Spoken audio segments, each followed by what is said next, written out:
तो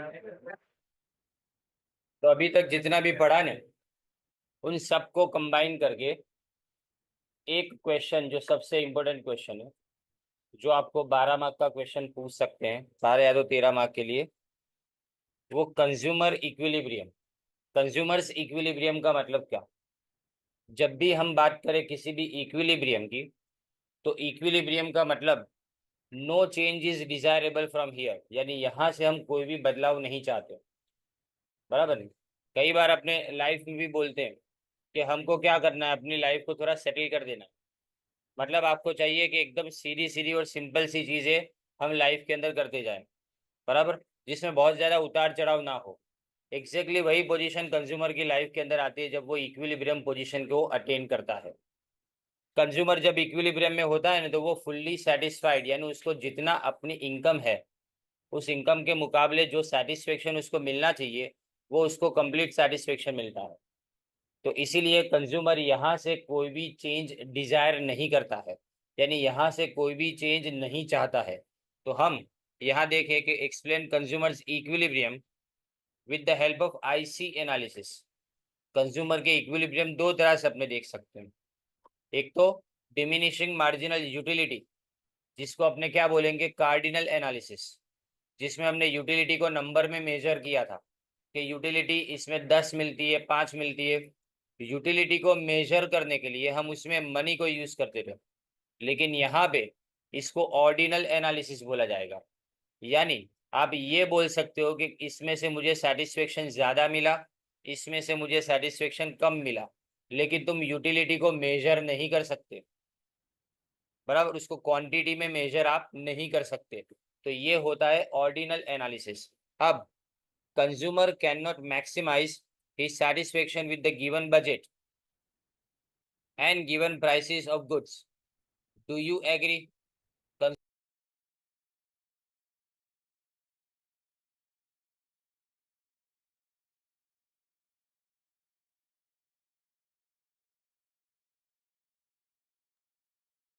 कंज्यूमर जब भी फुल्ली सेटिस्फाइड होना चाहता है तो शायद उसके लिए पॉसिबल नहीं है।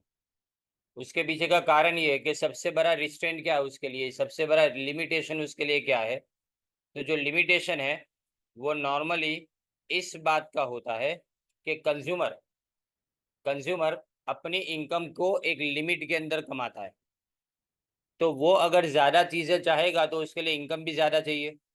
पर अगर उसकी इनकम अगर लिमिटेड है, तो उस वक्त वो लिमिटेड इनकम के अंदर से मैक्सिमम सेटिस्फेक्शन नहीं अचीव कर पाएगा। लेकिन इनकम के दायरे में रह के जितना उस इनकम के अंदर से सेटिस्फेक्शन वो गेन कर सकता है, उतना वो जरूर कर पाएगा। मतलब कंज्यूमर की इनकम को सामने रखते हुए कंज्यूमर इतना जरूर कर पाएगा कि इतनी इनकम को यूज करके मैं इससे मैक्सिमम सेटिस्फेक्शन कैसे हासिल करूं। खुद को फुल्ली सेटिस्फाई करने की बात नहीं आ रही है यहाँ पे, लेकिन उतनी इनकम के अंदर से ज्यादा सेटिस्फेक्शन कौन से लेवल तक मैं पहुंच सकता हूँ, वो यहाँ पे इंडिफरेंस कर्व एनालिसिस आपको समझाता है। अब आर्ग्यूमेंट क्या है दूसरी देखो, substantiate your argument in the light of indifference curve analysis और explain the necessary and sufficient condition. Most important part है इसका। दो कंडीशन है, दोनों कंडीशन को समझना काफी सिंपल है। अब सब्सटेंशिएट यानी सपोर्ट करो। सब्सटेंशिएट लिखा है, उसका मतलब होता है सपोर्ट करे। अब क्वेश्चन का आंसर शुरू करते हैं। We know that the main objective of a consumer is to maximise, underline करो, टोटल सेटिस्फेक्शन, लेकिन within his budget limit. है ना, दो चीजें बताई। एक तो मैक्सिमम सेटिस्फेक्शन, लेकिन सामने ये भी रखना है कि उसके पास हैसियत कितनी है, मतलब उसके पास परचेसिंग पावर कितना है, या तो उसकी इनकम कितनी है। So will decide his purchase of goods in such a way that he can obtain maximum satisfaction out of his given income। तो डिसाइड करेगा कि मेरी इनकम को सामने रख के मैं कितना ज्यादा से ज्यादा सेटिस्फेक्शन गेन कर सकता हूँ। अब इसका कंज्यूमर इक्विलिब्रियम का मतलब, given his taste and preference. अब कोई पूछेगा ये टेस्ट एंड प्रेफरेंस क्या होता है, तो कल मैंने आपको समझाया था कि इनडिफरेंस मैप होता है, जिसके अंदर तीन चार अलग अलग इनडिफरेंस कर्व होते हैं।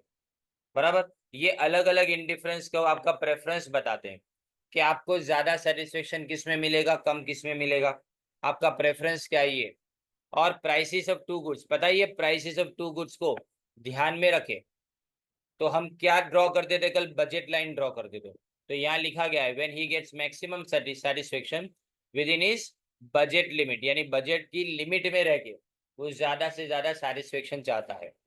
Consumers equilibrium is that condition और that level of consumption at which consumer obtain maximum satisfaction।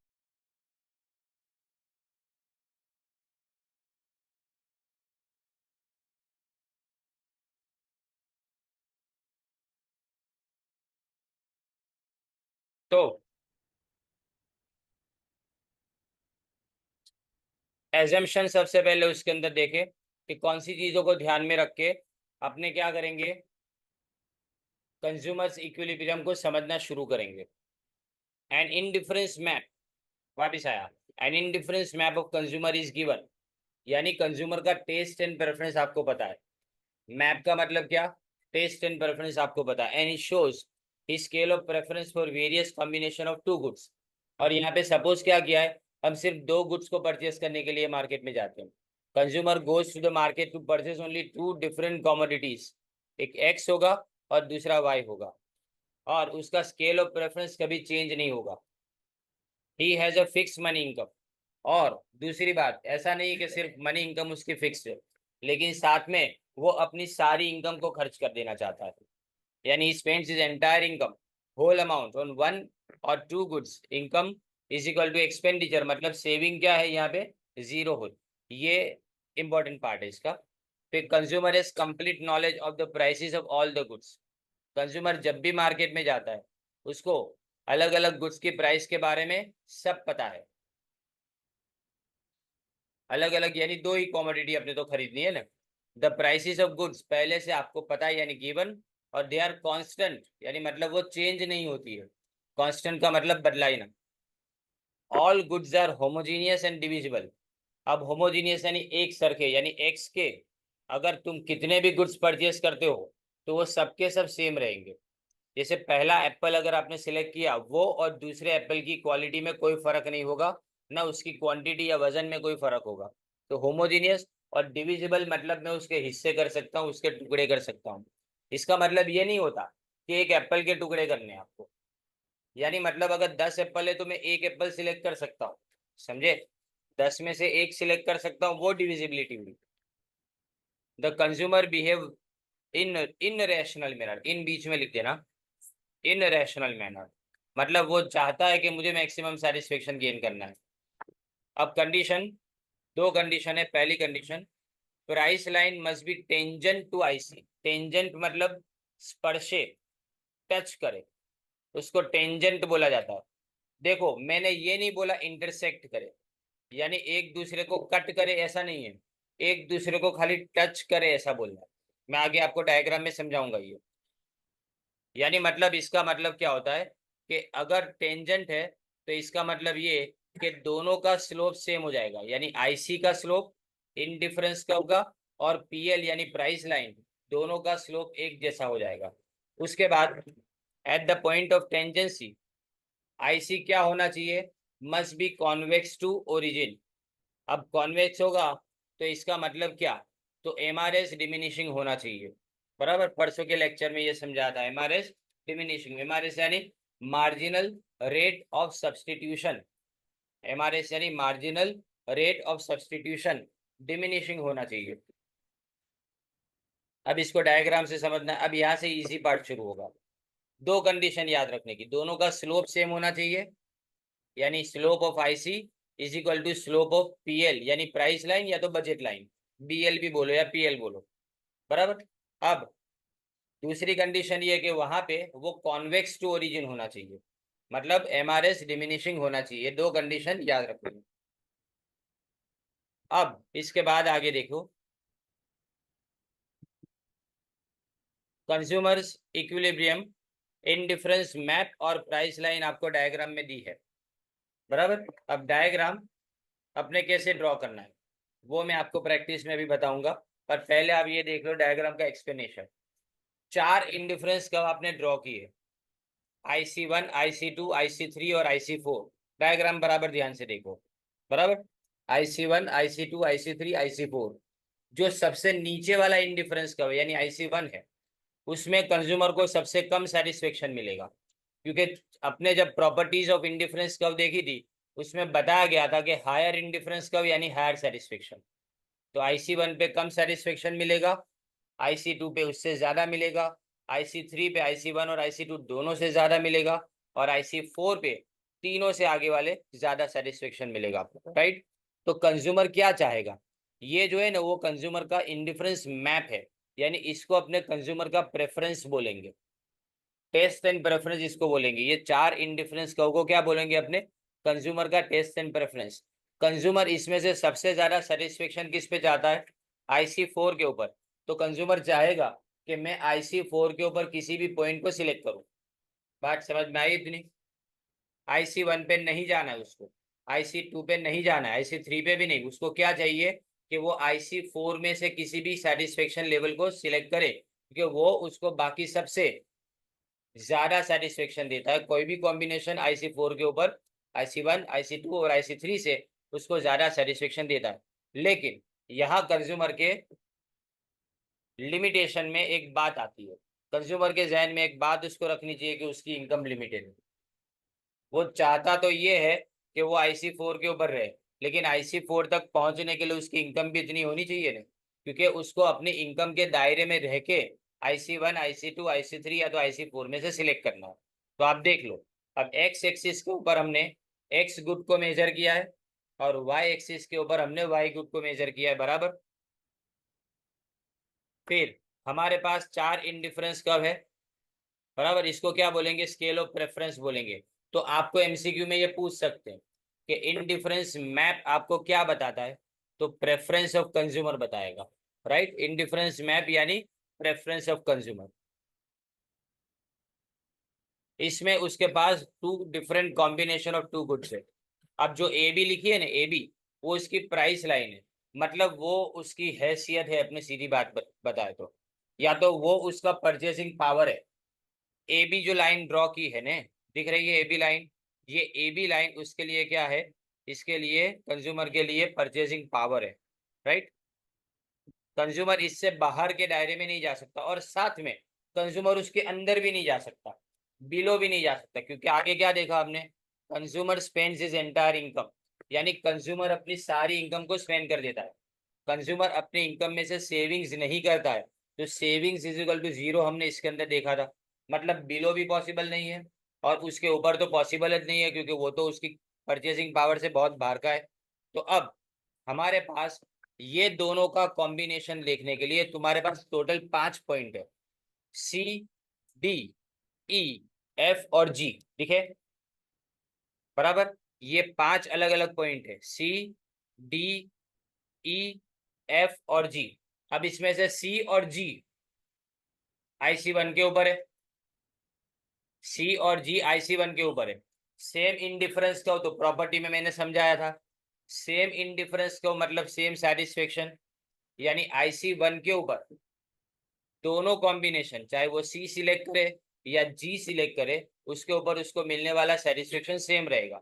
लेकिन कंज्यूमर को ये पसंद नहीं है, कारण उसकी इनकम है और वो IC2 पे जा सकता है, और IC2 पे हम जानते हैं कि IC1 से ज्यादा सेटिस्फेक्शन मिलेगा। तो कंज्यूमर नॉन सेटिएटी एजम्पशन के हिसाब से अपने आप को सेटिस्फेक्शन तभी ज्यादा मिल पाएगा उसको जब वो हायर इंडिफरेंस कर्व के ऊपर जाएगा। तो वो IC1 को सिलेक्ट नहीं करता, और वो किसको सिलेक्ट करेगा, IC2 को सिलेक्ट करेगा। तो उसके ऊपर भी 2 अलग अलग कॉम्बिनेशन है। कौन कौन से कॉम्बिनेशन, देखो D और F, यानी D और F पे मिलने वाला सेटिस्फेक्शन, D और F पे मिलने वाला सेटिस्फेक्शन इक्वल है, क्योंकि वो सेम इंडिफरेंस कर्व IC2 के ऊपर है, सेम इंडिफरेंस कर्व IC2 के ऊपर है। इसका मतलब वो उसको ज्यादा सेटिस्फेक्शन दे रहा है C और G की कंपैरिजन में। C और G से ज्यादा सेटिस्फेक्शन किसमें मिलेगा, D और F के अंदर मिलेगा। लेकिन अभी भी वो और ऊपर जा सकता है, क्योंकि अभी भी उसकी इनकम परमिट करती है। तो वो ई पॉइंट के ऊपर सेटिस्फेक्शन गेन करने की ट्राई करेगा, ई पॉइंट के ऊपर सेटिस्फेक्शन गेन करने की ट्राई करेगा। अब ई पॉइंट के ऊपर वो नहीं जा सकता, क्योंकि देखो IC4 उसको मैक्सिमम सेटिस्फेक्शन देता है, लेकिन IC4 उसकी इनकम लाइन से बाहर है, उसकी प्राइस लाइन से बाहर है। अगर वो बाहर है तो इसका मतलब वो उसकी परचेसिंग पावर से दूर है, मतलब ये वो सिलेक्ट नहीं कर पाएगा। क्लियर हुई ये बात? पहले क्या बोला, IC1 के ऊपर दो कॉम्बिनेशन, जो बजट लाइन के ऊपर है वही पॉइंट आपको सिलेक्ट करने, टोटल 5 पॉइंट है, C D E F G, बराबर। उसमें पहला IC1 के ऊपर C, और अपने क्या देखा, G देखा। C और G को कंज्यूमर सिलेक्ट नहीं करेगा, क्योंकि उस पे से मिलने वाला सेटिस्फेक्शन क्या है, कंपैरेटिवली कम है, और ज्यादा ज्यादा आगे वो बढ़ सकता है। तो वो ज्यादा आगे बढ़ने के लिए कहाँ जाएगा, वो सेकंड इंडिफरेंस कर्व के ऊपर जाएगा। सेकंड इंडिफरेंस कर्व के ऊपर डी और एफ पॉइंट को वो सिलेक्ट करेगा। डी और एफ पॉइंट को वो सिलेक्ट करेगा तो भी उसको लगता है कि और आगे अपने बढ़ सकते हैं, तो IC3 के ऊपर जाएगा, राइट। और IC3 के ऊपर उसको एक पॉइंट मिला ई।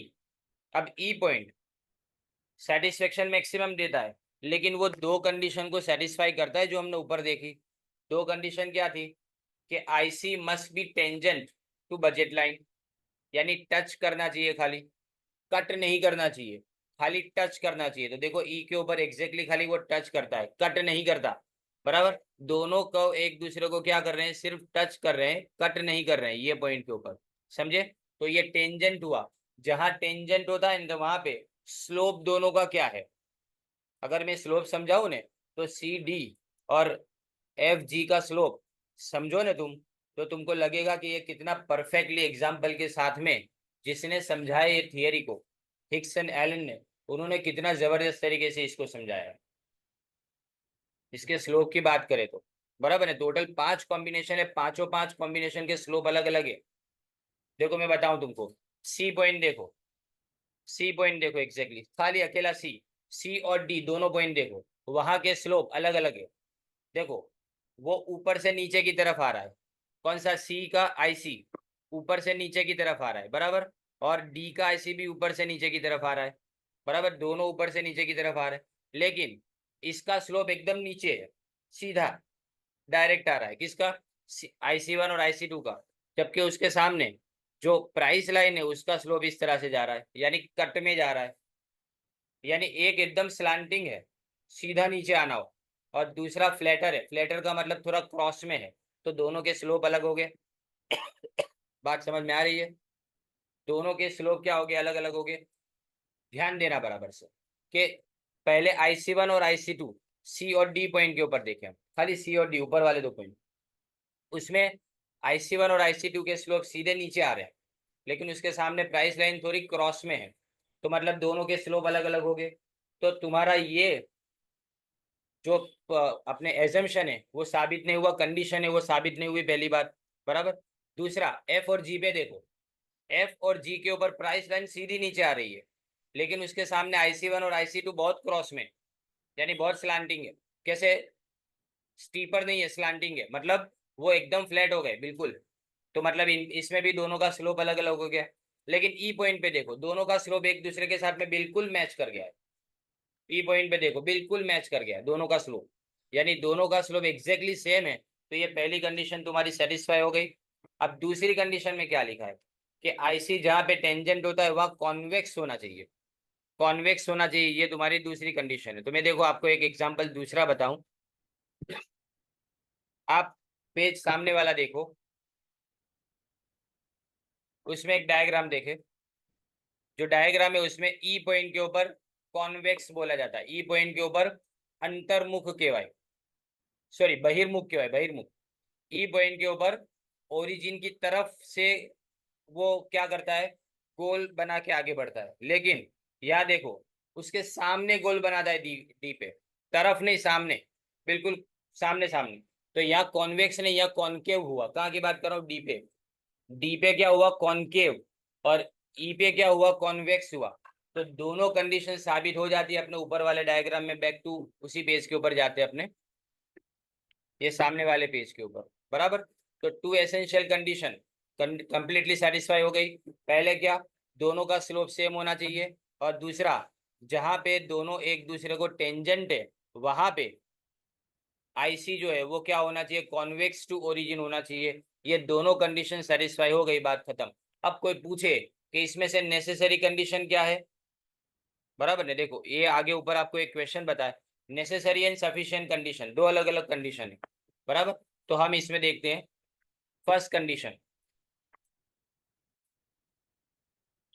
दो नेसेसरी कंडीशन, बराबर। एक तो first condition tangency of PL and IC, और फर्स्ट ऑर्डर कंडीशन, ये कंडीशन भी सेटिस्फाई हो जाए ना तो ठीक है, ऐसा हम समझ के चले, लेकिन गलत साबित होता है। At equilibrium point PL exactly same होना चाहिए, क्योंकि स्लोप ऑफ आईसी आपको क्या बताता है, ध्यान देना, स्लोप ऑफ आईसी आपको ये बताता है कि एमआरएस एक्स वाई कितना है, यानी marginal rate of substitution X to Y कितना है, ये आपको बताता है, बराबर। यानी आप एक्स की एक क्वांटिटी को ज्यादा परचेस करने के लिए वाई की कितनी क्वांटिटी को छोड़ने के लिए तैयार है, ये आपको बता रहा है, ये M R S X Y, बराबर। और स्लोप ऑफ पी एल जो कि वो क्या बता रहा है, P X upon P Y. तो ये दोनों सेम हो जाएंगे, तो इसका मतलब अपनी ये कंडीशन साबित हुई कि M R S X Y is equal to P X upon P Y. Condition क्या साबित हुई, M R S X Y is equal to P X upon P Y, यानी प्राइस लाइन और M R S X Y दोनों same हो गई, यहाँ पे ये साबित हो गया। तो बाकी सारे पॉइंट के ऊपर सी डी एफ जी के ऊपर ये पॉसिबिलिटी नहीं होता, देखो मैंने आगे समझाया वो, देखिए ध्यान देना, at point C and D जो नीचे की तरफ आता है, सीधा डायरेक्टली नीचे आए, बराबर, वो ग्रेटर होता है। और जो स्लांटिंग हो यानी मतलब फ्लैटर हो, बराबर है, जैसे कि मैं आपको अगर बराबर से समझाऊं, तो अगर डायरेक्टली इस तरह से नीचे सीधा नीचे आए तो उसको क्या बोलेंगे, ये ग्रेटर स्लोप बोलेंगे। लेकिन अगर इस तरह से आए ना स्लांटिंग में पूरा, तो इसको क्या बोलेंगे, उसको फ्लैटर। और फ्लैटर स्लोप के कारण वो लेस देन हो जाएगा M R S X Y. M R S X Y greater कब होगा, जब सीधा नीचे आएगा तब। तो आईसी सीधा नीचे कहाँ आ रहा है, आईसी और डी पॉइंट के ऊपर देखो, बराबर। लेकिन उसकी कंपैरिजन में प्राइस लाइन थोड़ी क्रॉस में है, उसकी कंपैरिजन में प्राइस लाइन थोड़ी क्रॉस में है, जो क्रॉस में है उसका स्लोप कम माना जाएगा, जो सीधा नीचे है उसका स्लोप ज्यादा माना जाएगा। तो M R S X Y यहाँ पे ग्रेटर हो गया, मतलब ये पॉइंट भी बेकार है, सी और डी। और अपने दूसरे दो पॉइंट की बात करें, किसकी, एफ और जी पॉइंट की बात करें, तो एफ और जी पॉइंट के अंदर वही चीज उल्टी हो जाती है, मतलब M R S X Y less हो जाता है और प्राइस ऑफ एक्स और प्राइस ऑफ वाई ज्यादा हो जाता है।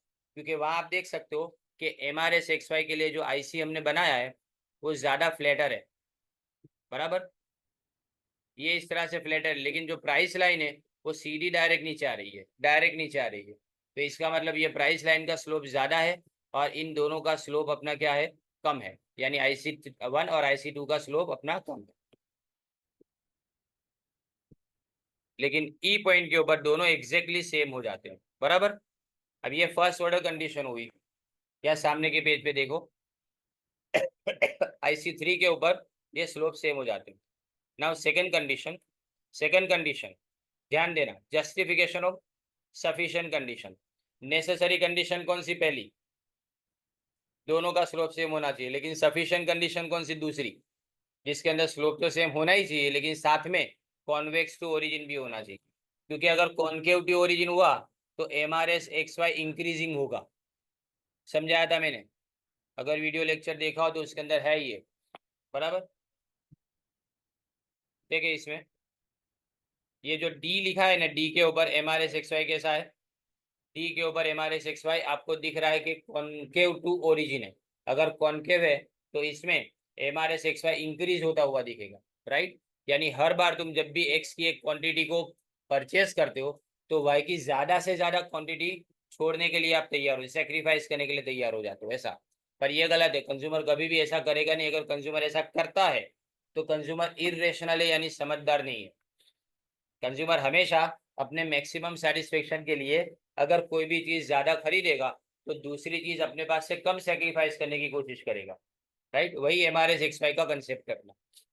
तो आईसी क्या होना चाहिए, कॉन्वेक्स जो होना चाहिए। अगर कॉन्केव होता है तो अपनी ये थियरी साबित नहीं होती है, राइट। लेकिन ई पॉइंट के ऊपर आप देख सकते हो कॉन्वेक्स है, कॉन्वेक्स का मतलब ये हुआ कि यहाँ पे इनडिफरेंस कर्व, इनडिफरेंस कर्व जो है वो जिस तरह से ड्रॉ किया गया है यहाँ पे MRS/XY डिमिनिशिंग बता रहा है, मतलब डिक्रीज होता हुआ बता रहा है।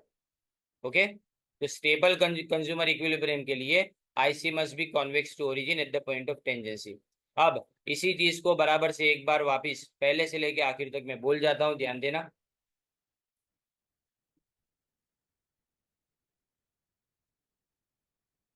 शुरुआत, कौन कौन सी दो चीजें आपके पास होनी चाहिए? कंज्यूमर का प्रेफरेंस आपके पास, यानी इंडिफरेंस मैप आपके पास होना चाहिए, और कंज्यूमर की इनकम आपके पास होनी चाहिए, साथ में प्राइस ऑफ गुड्स, दोनों जो गुड्स अपने खरीदने वो होने चाहिए। फिर कंज्यूम एजम्पशन में चार एजम्पशन है टोटल। पहला एजम्पशन कौन सा है? कि उसकी मनी इनकम फिक्स्ड है और वो अपनी सारी इनकम को स्पेंड कर देगा, एक भी रुपया बचाएगा नहीं। दूसरी कंडीशन, कंज्यूमर को प्राइस के बारे में पूरा नॉलेज है और वो कांस्टेंट रहती है, वो बदलती नहीं है। तीसरी कंडीशन, जो भी गुड्स अपने खरीदते हैं,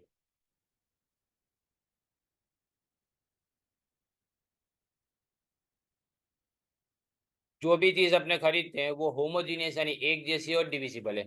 कंज्यूमर रैशनली बिहेव करता है, मतलब वो मैक्सिमम सेटिस्फेक्शन हासिल करने की कोशिश करेगा। अब essential condition for consumers equilibrium, तो पहली कंडीशन कौन सी है? टेंजेंट होना चाहिए, मतलब दोनों का स्लोप सेम होना चाहिए, यानी MRS/XY is equal to price of X upon price of Y होना चाहिए पहली। और दूसरी condition, MRS must be diminishing, मतलब कॉन्वेक्स टू ओरिजिन आईसी होना चाहिए, जहाँ टेंजेंसी है वहां पे। अब इसका प्रेजेंटेशन, डायग्राम के अंदर अपने चार इंडिफरेंस कर्व ड्रॉ किए। एक्स एक्सिस के ऊपर हमने एक्स गुड्स को रखा है, वाई एक्सिस के ऊपर हमने वाई गुड्स को रखा है। चार इंडिफरेंस कर्व और ए बी जो है वो तुम्हारी बजट लाइन है। बजट लाइन और इंडिफरेंस कर्व दोनों एक दूसरे को 5 पॉइंट के ऊपर कट करते हैं, मतलब 5 पॉइंट कॉमन है उसके अंदर, CDEFG।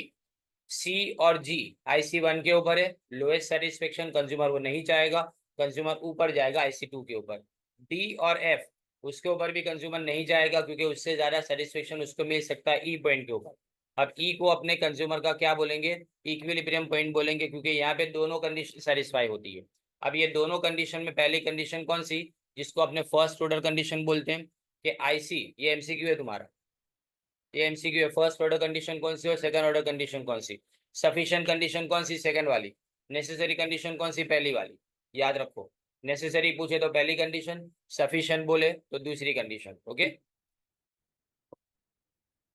तो इसमें फर्स्ट ऑर्डर कंडीशन में क्या लिखा है? दोनों का स्लोप सेम होना चाहिए, लेकिन हमने ये साबित किया कि सी और डी पॉइंट के ऊपर, ऊपर के दो पॉइंट के ऊपर स्लोप किसका ज्यादा है?